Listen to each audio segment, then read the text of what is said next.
Hi friends, स्वागत आहे तुमचं हेमांगी सूर्यवंशी या यूट्यूब चॅनलमध्ये। तर आज आपण रेसिपी बनवतोय कोळंबी मसाला। तर कोळंबी मसाला कसा बनवायचा मी तुम्हाला दाखवते। तर बघा, हे कोळंबी आहे। कोळंबी मी आता साफ करून घेते। ही मोठी कोळंबी आहे, तर तिला साफ करून घेते मी। त्याच्यानंतर मग तुम्हाला मी दाखवते रेसिपी कशी बनवायची। ह्या कोळंबीच्या आतमध्ये ना एक काळा धागा असतो इकडे पोटामध्ये, तर तो काळा धागा काढून घ्यायचा, नाहीतर मग लूज मोशन्स होतात त्याच्यामुळे। तर तो धागा तुम्ही आठवणीने काढा। तर बघा फ्रेंड्स, जे कढई मी गॅसवर तापायला ठेवली आहे त्याच्यामध्ये मी 2 पळी तेल टाकलंय। आता आपण त्याच्यामध्ये कढीपत्ता घालूया आणि हा बारीक चिरलेले 2 कांदे आहेत ते पण टाकूया। आणि कांदा चांगला गुलाबी होईपर्यंत परतायचा आहे।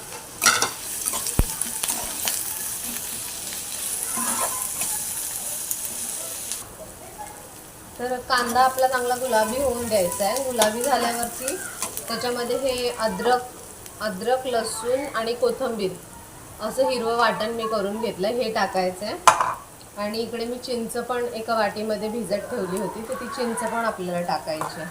आणि इथे मी 2 टोमॅटो चिरून घेतलेत, 2 मोठे टोमॅटो चिरलेत, ते पण आपल्याला टाकायचे।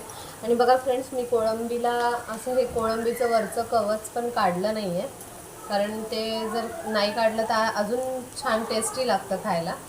तर तुम्ही पण असं करून बघा। हे बघा, वरचं हे साल मी तसंच ठेवलं आहे। असं कोळंबी अख्खी टाकली ना तर छान लागते खायला।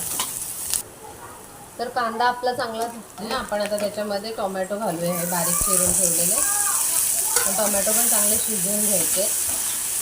त्याच्यानंतर जी आपण हिरवी पेस्ट केली आहे ती पण आपण टाकणार आहोत ह्याच्यात। टोमॅटो जरा शिजला पाहिजे, त्याच्यामध्ये थोडंसं मीठ घालायचं म्हणजे ते लवकर शिजतं। तर तुम्ही पण असं कोळंबी मसाला बनवून बघा, खूप छान लागतो। तर बघा फ्रेंड्स, आपलं हे कांदा टोमॅटो चांगलं शिजलेलं आहे। आता आपण त्याच्यामध्ये जे हे वाटण तयार करून घेतलं होतं, हे हिरवं वाटण, ते वाटण पण घालूया।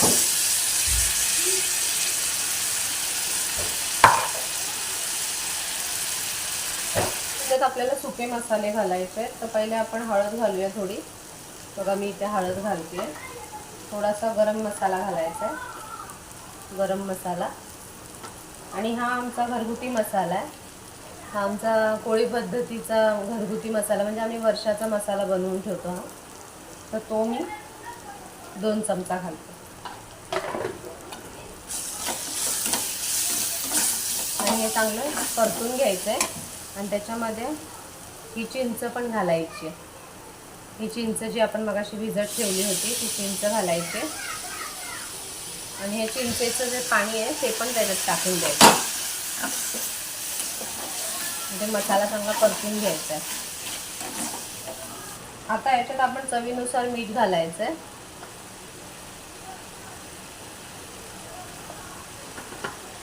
आता हा मसाला चांगला शिजलेला आहे बघा, अशा प्रकारे हा मसाला चांगला शिजला, त्याला थोडा उकळ आला की ही जी आपण कोळंबी साफ करून ठेवली ही कोळंबी त्याच्यात टाकायची।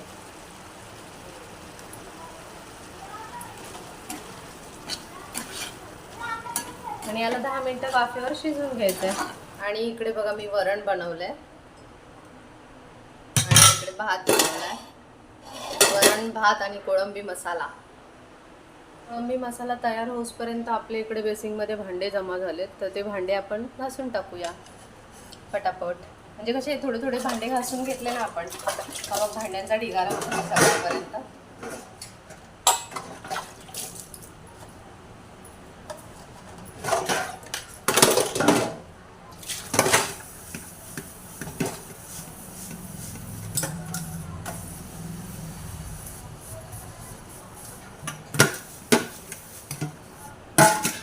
स्वयंपाक झाल्यावरती थोडे थोडे भांडे घासून टाकले ना किंवा भांड्यांचा ढीग होत नाही फ्रेंड्स।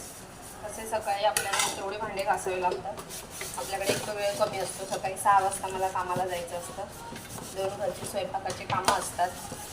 तर मला जेवढं शक्य होईल तेवढं मी जसं स्वयंपाक झाला तसं घासून घेत असते, म्हणजे आपल्याला ते सोपं पडतं। तर बघा, अशा पद्धतीने सगळी भांडी झाली आहेत। व्हिडिओ करता करता कामं कधी होतात मला कळत पण नाही, पटापट 2 कामं पटकन होत आहेत। तुमच्याशी बोलता बोलता माझे भांडेही घासून झाले. अशा पद्धतीने बघा थोडे थोडे घासून ठेवले ना म्हणजे जास्त जमा होत नाही आपल्याला. आपला कोळंबी मसाला तयार झाला आहे बघा. कोळंबी छान शिजली आहे.